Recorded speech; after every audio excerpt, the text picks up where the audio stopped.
Welcome, dear listeners, to the podcast that invites you to step away from the screens, the podcast that invites you to connect with nature and to revisit the things that unite all of us. I want us to rediscover the profound connection that we share with the natural world in this podcast, and in a world that's constantly demanding our attention, pulling us in a million different directions. You have social media on one hand, you've got work on the other. It's easy to lose sight of the simple yet powerful medicine that surrounds all of us.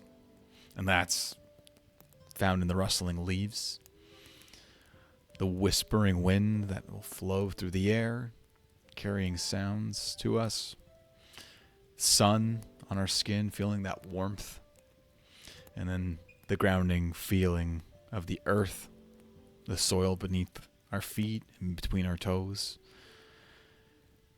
I'm your host, Chris, and in this episode and in every episode of the Touching Grass podcast, we're going to explore a myriad of ways that nature can nourish our minds, our bodies, and our souls, most importantly. And we'll share stories, practical tips, and insight to help you weave the natural world back into the fabric of your daily life. So today, I want to begin with a cool story. And this is a story about a woman named Alara. Alara, just like many of us, lived in the heart of a bustling city. Her days were a whirlwind of deadlines, endless emails, and the constant hum of urban life, right? She felt a growing unease and the quiet sort of drum up of anxiety that seemed to follow her everywhere. Sleep, when possible, offered her very little respite, and joy felt like a distant memory for her.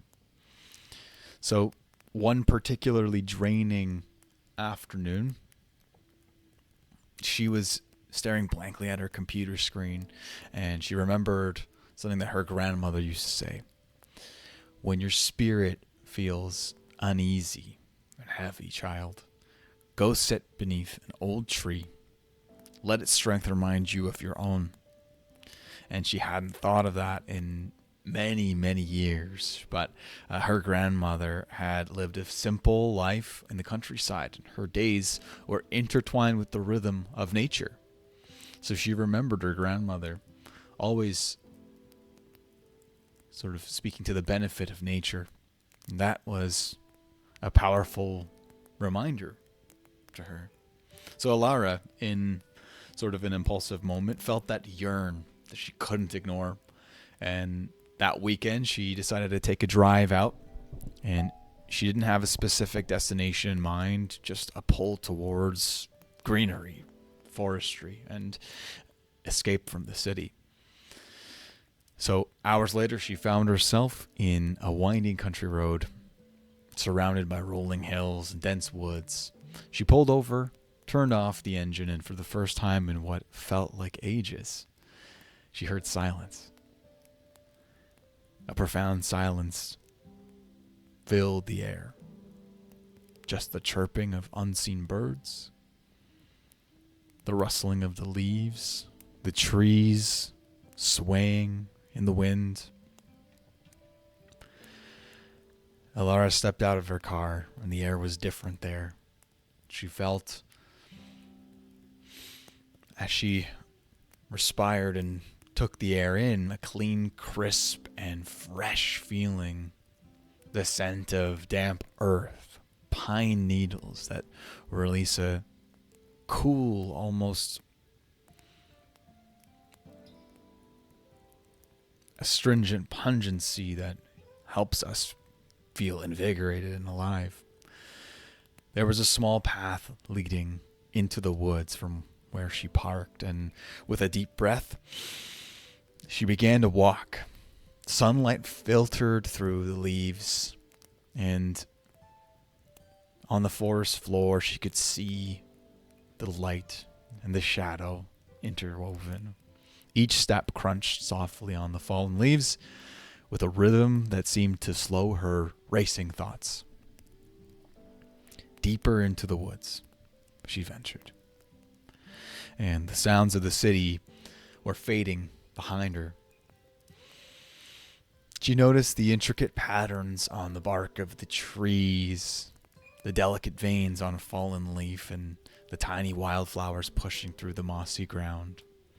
For the first time in a long time, she felt present, her senses awakening. Eventually, she came to a small clearing with an ancient oak tree standing in the middle of the area. Its branches, thick and gnarled, reached towards the sky like welcoming arms, and Alara walked towards it, and just as her grandmother had suggested, she sat underneath its branches, resting her back right on the thick trunk of the oak tree. The rough bark felt grounding against her skin, and she closed her eyes and simply listened in that moment.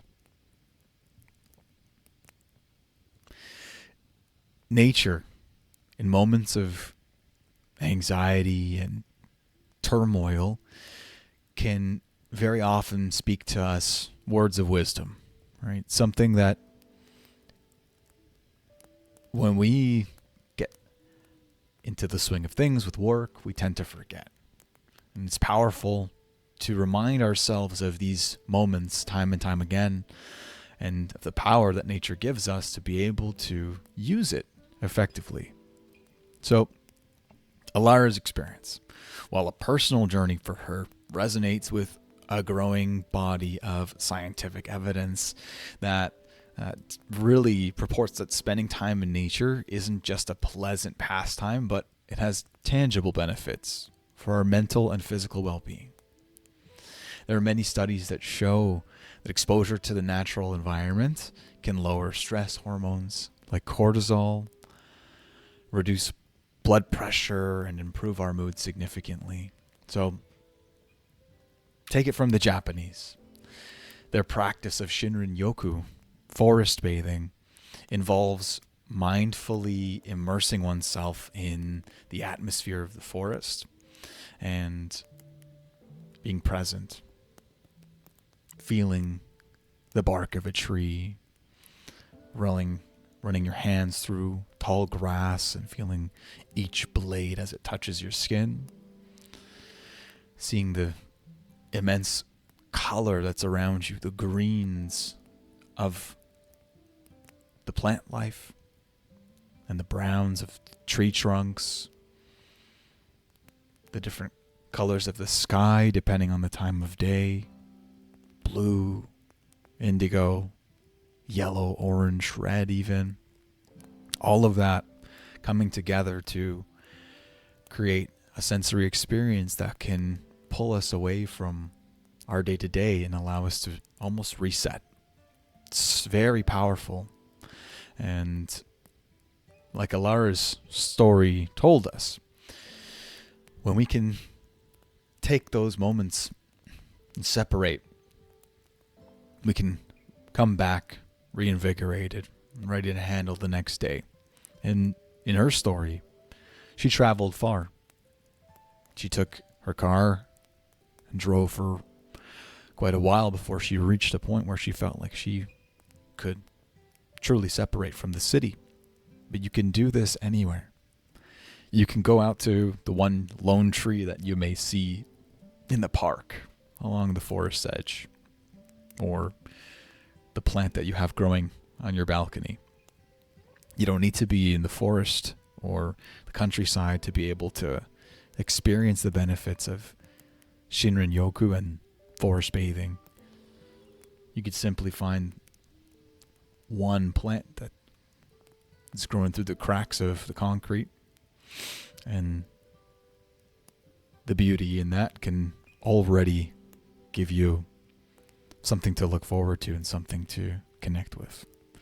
So take a few minutes each day, step outside, notice the sky, notice the sun, the feeling of the air on your skin, the cooling air or the warm air.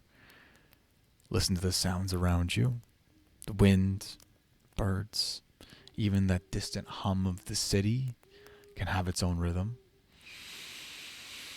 And breathe deeply and connect as best you can. So, hopefully someone out there will find Alara's story interesting, but I, for one, feel the pull, the call of the wild to go out there and connect. So if you do too, put your screen down, shut off, and reconnect to the world that gives us everything right back. All right. That's it for today, and I hope that you find it interesting. If so, feel free to join me.